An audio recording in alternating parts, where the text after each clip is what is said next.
제가 한국에 있을 때는 알긴 알았지만 깊이는 몰랐습니다. 직장 생활을 하는 게 얼마나 힘들다는 것을. 제가 미국에 가서 공부하면서 함께 교제하는 여러 집사님들이 계신데 그분들 대부분이 이 도너츠 장사를 하셨어요. 그분들은 새벽 1시에 가게 문을 열고 이제 밀가루 반죽을 합니다. 그리고 밀가루 반죽을 하고 부풀리고 도넛을 새벽에 튀긴 다음에 이제 새벽 5시 반 혹은 6시에 가게 문을 오픈해요. 그리고 그날 오전에 이 도넛을 팔고 이제 12시가 되면 이제 장사를 접습니다. 왜냐하면 도넛 가게는 오전 장사만 하는 거거든요, 텍사스에서는. 근데 한 번은 제가 아는 한 집사님이 저에게 그런 얘기를 하시더라고요. 새벽에 문 열 때 첫 손님이 누가 올지 겁날 때가 많다고. 몸이 이만하고 막 인상이 험상궂은 사람이 문을 탁 열고 들어오면 겁부터 난다는 거예요. 실제로 권총 강도가 드는 경우가 있다는 이야기도 하셨습니다. 그러면서 저에게 얘기하시더라고요. 목사님, 총이 여기 있으면 아무 생각이 안 납니다. 그만큼 일상에서 믿음으로 살아가는 삶 가운데 정말 많은 위험 요소들이 삶의 곳곳에 숨어 있다는 것을 저는 압니다. 그럼에도 불구하고 하나님께서 여러분을 이곳에 모이게 하신 데에는 하나님이 여러분의 일상을 지켜주셨기 때문이고 여러분의 삶 가운데 기름 부어 축복하시고 계시다는 사실을 저는 믿습니다. 피곤한 육신 하나님께서 다 아시오니 말씀 가운데 하나님께로부터 오는 새 힘을 얻으시고 예배를 마치시고 일상에 나아가 믿음의 삶을 살아갈 때에 여러분의 발걸음마다 하나님께서 주시는 은혜와 능력이 나타나기를 주님의 이름으로 축원합니다. 하나님은 여러분의 삶에 관심이 많으세요. 아멘. 그래서 저는 지난 시간에 하나님을 믿는 믿음과 양심이 별개의 것이 아니라는 말씀을 드렸습니다. 진짜 하나님을 믿는 사람은 양심이 살아있어요. 착한 양심으로 삽니다. 왜냐? 하나님께서 나의 삶에 관심이 많다는 것을 알기 때문에 그렇습니다. 하나님께서 나의 중심을 보고 계시기 때문에 그런 것이죠. 디모데전서 1장 19절에서 바울이 이렇게 말합니다. 함께 읽어볼까요? 믿음과 착한 양심을 가지라. 어떤 이들은 이 양심을 버렸고 그 믿음에 관하여는 파선하였느니라. 아멘. 여러분, 이 말씀은 바울이 자신의 영적 아들과 같은 디모데에게 권면한 말씀입니다. 믿음과 착한 양심을 가지라. 왜 이 말씀을 권면하며 가르쳤을까요? 중요하니까. 바울이 사역하면서 경험한 겁니다. 바울이 사역하면서 깨달은 중요한 진리 가운데 하나는 바로 믿음과 착한 양심의 두 바퀴가 움직이는 것이었습니다. 사실 바울은 믿음과 착한 양심을 가지지 못한 사람들에 의하여 많은 고초를 겪어야만 했습니다. 대표적인 사람들이 벨리스 총독에게 바울을 고발하는 대제사장 아나니아와 어떤 장로들, 그리고 그들이 고용한 더둘로라 하는 변호사였습니다. 이 사람들은 나름 많이 배웠고 나름 돈도 있었고 나름 사회적인 지위도 높았지만 양심 없는 사람들이었고 믿음에 관하여서는 파선한 사람들이었습니다. 대제사장 아나니아는 헤롯 아그리빠 2세에 의하여 대제사장으로 임명받은 사람입니다. 어떤 왕에 의하여, 정치인에 의하여 임명받았다는 것에서 정치적인 것이 뭔가 있겠구나라는 것을 생각할 수 있어요. 아가페 성경사전에서 이 사람에 대해서 보니까 그는 포악하고 탐욕한 사람이었으며 로마 정부에 아부하여서 자신의 지위를 유지했다라고 합니다. 정치력은 있지만 그러나 그는 신앙이 없는 사람이었습니다. 다시 말해서 아나니아는 무늬만 대제사장이었다는 겁니다. 그와 함께 바울을 고소하러 온 장로들도 그렇게 다른 사람들은 아니었습니다. 마찬가지였어요. 더둘로는 어떻습니까? 그는 실력 좋은 황금입, 실력 좋은 변호사로 유명했지만 정직한 사람이 아니었습니다. 바울을 없애고 싶어하는 대제사장의 무리들에 의하여 고용된 그는 돈의 양심을 판 사람이었습니다. 이렇게 대제사장 아나니아와 장로들과 그리고 더둘로가 벨리스 총독에게 바울을 고소하고 고발합니다. 세 가지 제목을 말했습니다. 첫째는 바울이 유대인들을 선동해서 소요를 일으키는 전염병 같은 존재다. 둘째는 바울이 나사렛 이단의 우두머리다. 셋째는 바울이 성전을 더럽히려고 했었다라는 것이었습니다. 이들의 고소에 대하여 바울이 변론하죠.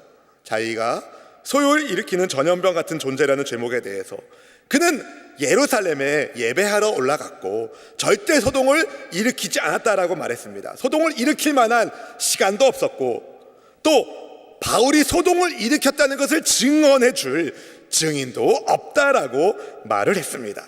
자신을 나사렛 이단의 우두머리라는 비난에 대해서 그가 비록 유대인들이 이단이라고 말하는 그 도를 따르지만, 다시 말해 예수님을 믿고 따르지만 그 믿음은 결코 유대인들의 주장처럼 성경과 상관없는 믿음이 아니라고 반론했습니다. 예수님을 따르는 믿음이란 하나님을 섬기며 성경을 믿으며 의인과 악인의 부활을 믿는 믿음이라고 그의 신앙을 고백하죠. 그 믿음 때문에 바울은 하나님과 사람에 대하여 양심의 거리낌이 없기 위하여 힘썼다라고 말했습니다. 그리고 마지막으로 바울이 성전을 더럽히려고 하는 것을 붙잡았다는 고발인들의 주장에 대하여 그가 이렇게 대답을 합니다. 본문 17절 18절 말씀을 우리 같이 한번 읽어봅니다. 여러 해 만에 내가 내 민족을 구제할 것과 재물을 가지고 와서 드리는 중에 내가 결례를 행하였고 모임도 없고 소동도 없이 성전에 있는 것을 그들이 보았나이다. 그러나 아시아로부터 온 어떤 유대인들이 있었으니. 아멘. 여러분, 여기서 우리가 알 수 있는 것, 바울이 예루살렘에 올라간 것은 소동을 일으키기 위해서가 아니라 예배하기 위해서, 그리고 구제 헌금을 예루살렘의 성도들에게 전달하기 위해서였습니다. 예루살렘 성도들이 어렵다는 소식을 들었기 때문에, 흉년 때문에 어렵다는 소식을 들었기 때문에 바울은 선한 마음으로 이방교회 그리스도인들이 십시일반으로 모금한 구제 헌금을 가지고 예루살렘에 갔습니다. 그리고 사람들의 오해를 불식시키기 위하여 성전에 가서 율법에 따라서 정결의식, 결례의식을 행했습니다. 그런데 아시아에서 온 어떤 유대인들이 바울을 오해하고 바울이 성전을 더럽혔다고 소동을 일으키기 시작했죠. 그래서 바울은 벨릭스의 법정에서 성전을 더럽혔다는 모함은 아시아로부터 온 어떤 유대인들이 제기한 주장인데, 그들이 직접 이 법정에 나와서 나를 고발해야 됨에도 불구하고 그들이 나오지 않았다는 재판상의 문제점에 대해서도 이야기합니다. 그리고 사내들인 공회에서도 바울의 죄를 찾지 못했다고 변론을 합니다. 이러한 바울의 말에 더둘로가 아무 말도 못합니다. 대제사장의 무리들은 아무 소리도 하지 못했습니다. 바울이 진짜 잘못한 것이 있다면 바울의 변론에 대하여 반박을 하고 뭔가 책잡기 위하여 애를 썼을 텐데 묵묵부답이었다는 거예요. 그들도 알았던 것이죠. 바울을 무리해서 고소하려고 했었다는 것을. 여러분, 바울이 이렇게 벨릭스의 법정에서 담대하게 그리고 논리적으로 자기 변호를 할 수 있었던 이유는 지난 시간에 말씀드린 것처럼 성령 하나님께서 바울과 함께 하셨기 때문입니다. 성령께서 바울에게 지혜를 주셨고 바울이 할 말을 생각나게 하시고 차분히 진술할 수 있도록 도와주셨기 때문입니다. 성령의 인도하심을 바울이 그 법정에서도 받고 있었던 것이죠. 그래서 자기가 믿는 바 주 예수 그리스도의 부활을 증언하는 것을 그는 주저하지 않았습니다. 그래서 마지막 변론의 말을 할 때에 이런 말을 외친 것입니다. 본문 21절 말씀을 함께 읽어보겠습니다. 오직 내가 그들 가운데 서서 외치기를 내가 죽은 자의 부활에 대하여 오늘 너희 앞에 신문을 받는다고 한 이 한 소리만 있을 따름이니이다 하니. 아멘. 바울은 자기의 부활 신앙을 고백하면서 자기가 그 사내들인 공회에서 죽은 자의 부활에 대하여 말한 것 외에 무슨 잘못한 것이 있는지 고발자들로 하여금 말하게 해달라고 벨릭스에게 요청합니다. 법정 앞에서 이렇게 당당한 바울의 모습을 보면서 자기의 신앙과 삶을 변호하는 바울의 모습을 보면서 저는 세상이 감당하지 못하는 믿음의 사람을 봅니다. 사랑하는 성도 여러분, 그리스도 예수님 안에서 부활의 소망을 갖고 하나님과 사람 앞에서 선한 양심으로 살아가는 바울이 굉장히 위대한 일을 감당한 것 여러분 아시죠? 하나님은 믿음의 사람을 통하여 지금도 역사하십니다. 하나님은 믿음의 사람들을 통하여 세상 속에서 하나님 나라의 영향력을 확대하고 계십니다. 금번 우리 지방선거와 국회의원 보궐선거가 있는데 여러분 기도하십시오. 하나님 나라의 영향력에 쓰임받는 사람들이 세워질 수 있도록 여러분 기도해 주시길 부탁드립니다.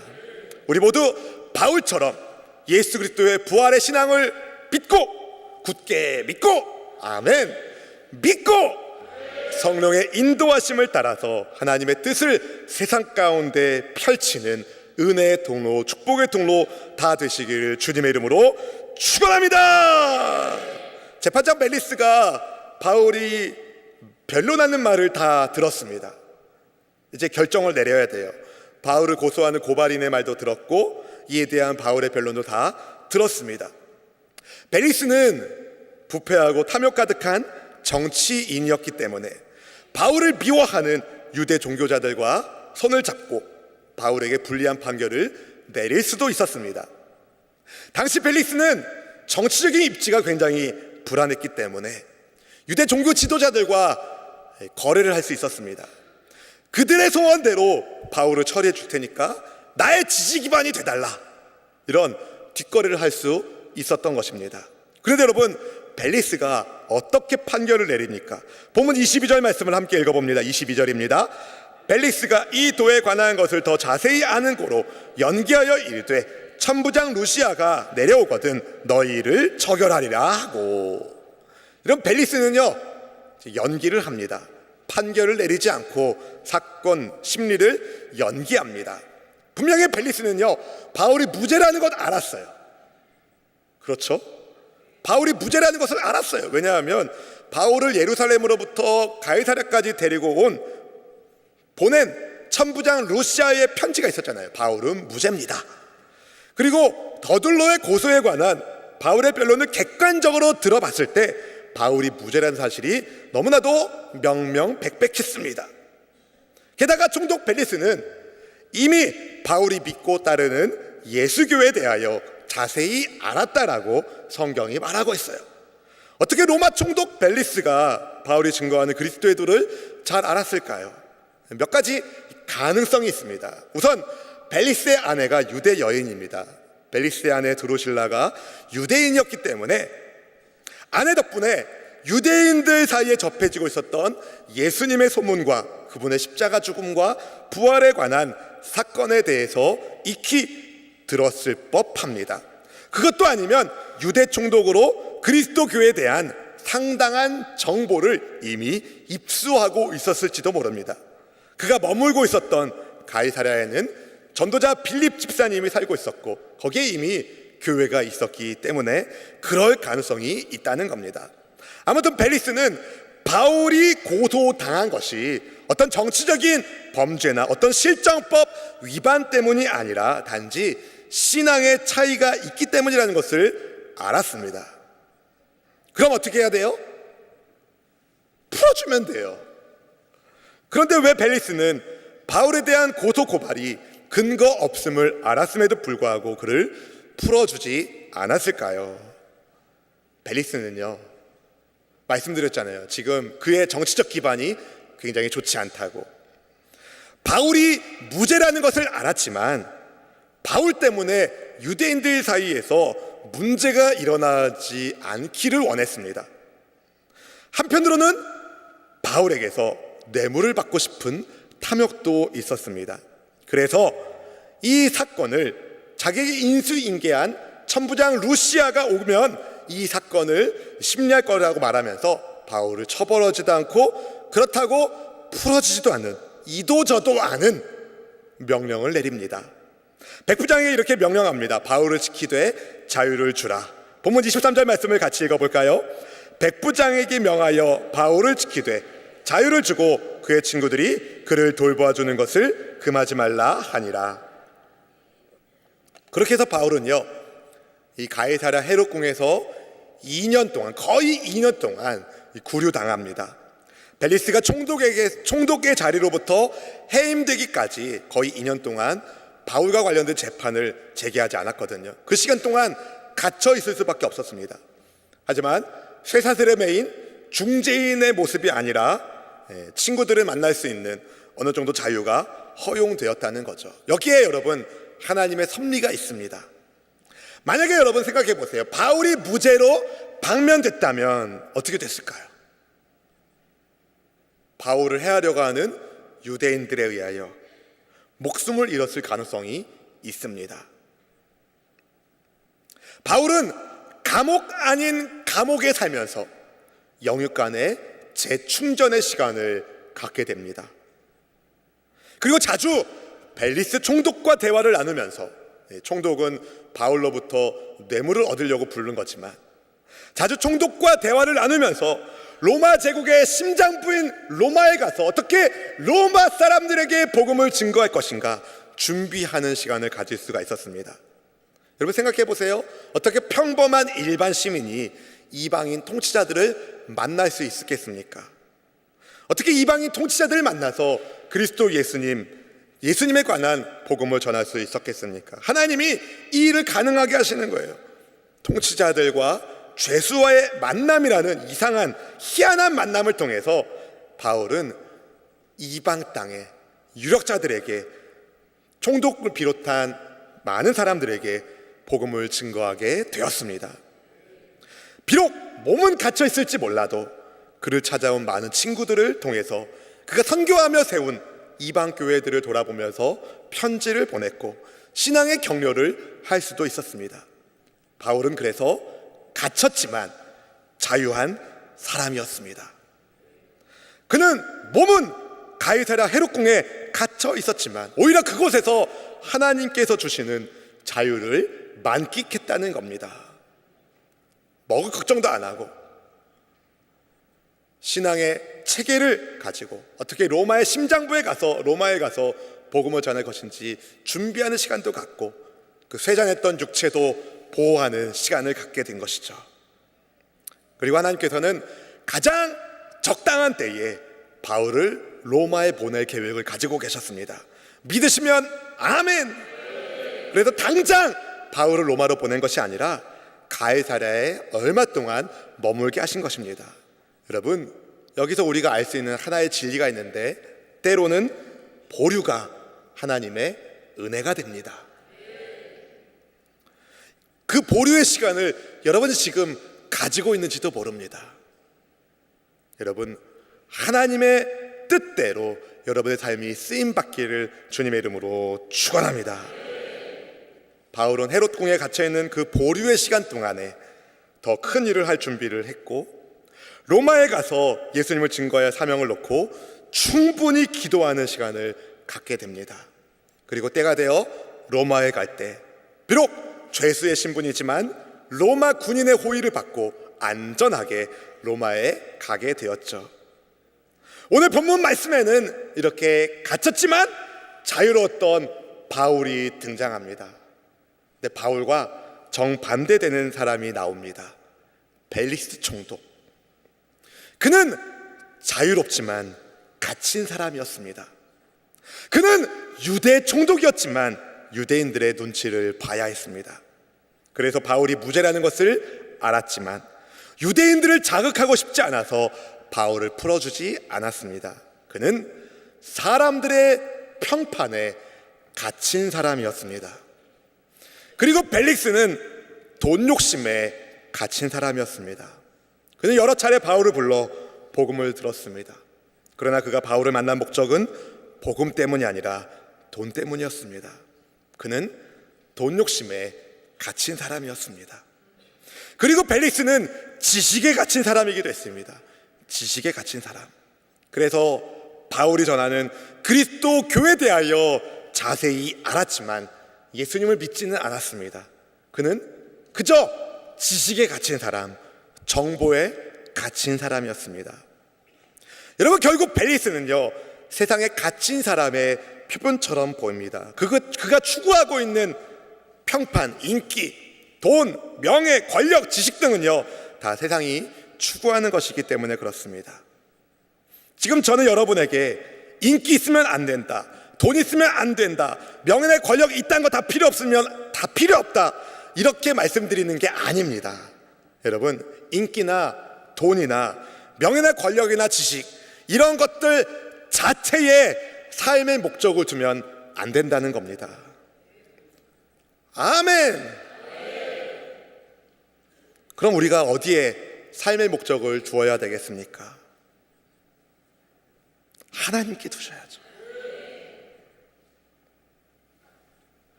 저는 하나님께 삶의 목적을 둔 사람들이 인기도 얻고 명예도 얻고 돈도 벌고 영향력 있기를 기도합니다.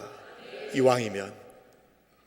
근데 여러분, 설령 인기가 없고 돈도 없고 명예도 없고 권력도 없다 한들 하나님이 함께하면 그 사람은 최고로 위대한 사람이 되는 겁니다.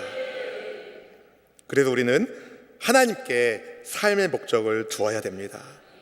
바울은 삶의 목적을 하나님께 둔 사람이었기 때문에 갇혔지만 자유로웠어요. 벨리스는 세상의 삶의 목적을 두었기 때문에 많은 것을 가지고 자유로웠지만 갇힌 사람이었습니다. 여러분, 구약 성경에도 갇혔지만 자유로운 한 사람이 등장합니다. 그 사람의 이름은 요셉. 요셉은 형제들에 의하여 노예로 팔려감으로 인생이 완전히 뒤죽박죽 불행하게 된 사람이었습니다. 그렇지만 노예로 팔려간 그곳에서 요셉은 형통하게 하는 사람으로 알려지게 됩니다. 어떻게 해요? 하나님이 요셉과 함께 하심으로. 한번 따라해 볼까요? 하나님이 나와 함께 하심으로. 아멘. 어느 날 요셉이 주인의 아내 보디발의 아내를 탐했다는 누명을 받아서 감옥에 갇히게 되었습니다. 그때 하나님이 요셉을 버리지 않으셨어요. 그때도 주님은 요셉과 함께 하셨습니다. 창세기 39장 20절 21절 말씀 우리 함께 읽어볼까요? 이에 요셉의 주인이 그를 잡아 옥에 가두니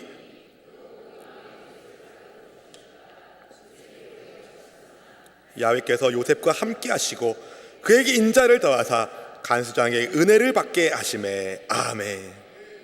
그 20절과 21절 사이에 걸쳐있는 그 말씀, 요셉이 옥에 갇혔으나 야훼께서 요셉과 함께 하시고, 이 사람이 바로 갇혔으나 자유로운 사람입니다. 갇혔으나 자유로운 하나님의 사람 요셉, 나중에 어떻게 됩니까? 애굽의 총리가 됩니다. 하나님께서 요셉을 들어 사용하셨기 때문입니다. 사랑하는 성도 여러분, 사람들의 평판, 돈 욕심, 그리고 지식적 신앙에 갇히지 않기를 바랍니다. 예수님을 믿는 우리는 살아도 주를 위하여 살고, 아멘, 죽어도 주를 위하여 죽는 주님의 사람 아닙니까? 사망에 있었던 우리를 예수님이 생명값으로 사셨기 때문에 우린 다 주님의 것이 맞습니다. 살아도 주를 위하여 살고 죽어도 주를 위하여 죽는 주님의 사람을 하나님은 반드시 형통한 사람으로 사용하십니다. 저는 여러분 모두가 그렇게 하나님께서 귀히 쓰시는 형통의 사람이 되기를 주님의 이름으로 축원합니다. 사랑하는 성도 여러분, 여러분에게 여쭙고 싶습니다. 하나님께서 귀히 쓰시는 형통한 인생이 되길 원하십니까? 정말 원하십니까? 그렇다면 형제자매 여러분, 여러분의 삶의 목적을 하나님께 두십시오. 아멘. 한번 저를 따라 고백합시다. 하나님의 영광을 위하여 열심히 일하고, 하나님의 영광을 위하여 열심히 돈 벌고, 하나님의 영광을 위하여 돈 쓰고, 하나님의 영광을 위하여 열심히 공부하고, 하나님의 영광을 위하여 가정을 돌보고, 무슨 일을 하듯 하나님의 영광을 위해 하겠습니다. 아멘. 무슨 일을 하든 뭘 위해서 한다고요? 하나님의 영광을 위해서. 우리 수원순복음교회 우리 이미원 장로님과 우리 김진환 성도님이 이번에 선거에 나왔는데, 뭐가 됐든 결과가 어떻게 됐든 하나님의 영광을 위해 여러분 사셔야 됩니다. 뭐가 됐든 어떻게 됐든 무슨 일을 하든 우리는 하나님의 영광을 위하여 살아야 됩니다. 사랑하는 성도 여러분, 하나님의 영광을 위한 삶, 하나님이 어떻게 하시겠어요? 내버려 두시겠어요? 들어 쓰시는 겁니다. 저는 우리 가운데 요셉처럼, 다니엘처럼, 사도 바울처럼, 야곱처럼 하나님의 영광을 위하여 삶을 드리는 하나님의 사람들이 세워지기를 기도합니다. 주께서 부디 여러분 한 분 한 분을 통하여 주님의 위대하신 뜻을 나타내시기를 주님의 이름으로 간절히 축원합니다.